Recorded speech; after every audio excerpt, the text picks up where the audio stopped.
Okay, so this time let's take a quick look at bringing in an external video into our presentation. And we're going to do that by using the web object feature. So let's just switch over to YouTube and say we have this YouTube video. YouTube is really helpful because it provides both a URL and an embed code for us that we can easily copy and paste. Well, if we just take this URL as is and say copy, and then we go back over to our presentation, select the Articulate tab, and then Web Object. If we just insert that URL as it is, well, let's just take a look. So we just copied the URL, right, from the YouTube page, pasted it in. We want it to display and slide, and then, of course, we'll just accept the default settings. So let's try that and just see what happens. So I'll click Publish. It should only take a second to do that. All right, so let's view our presentation. So it brought the entire web page in.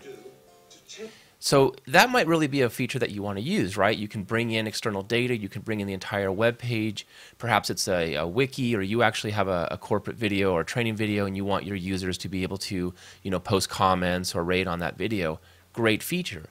But if we're just trying to get the actual video, we need to narrow that code down a little bit, narrow that URL, so we only focus on this embedded video. So let's try this.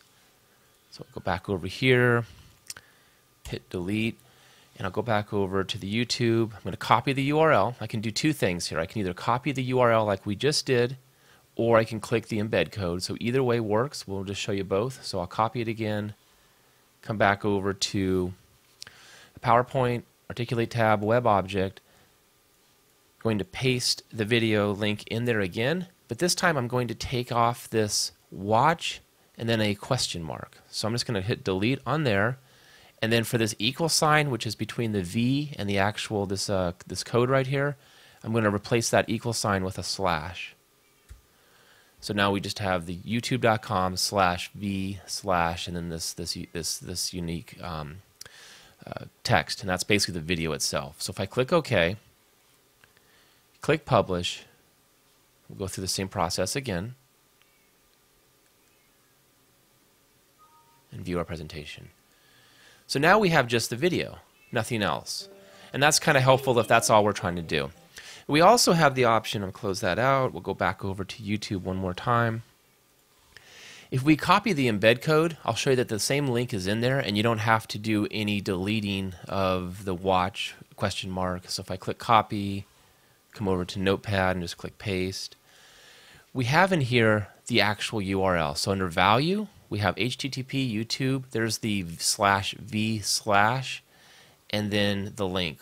We want to go all the way up into the equal sign right there. So once you get to the equal sign, that's going to be something else. So you could just copy that from the embed code directly, return to PowerPoint, hit your web object again, and then paste that URL exactly as it is, and then hit OK.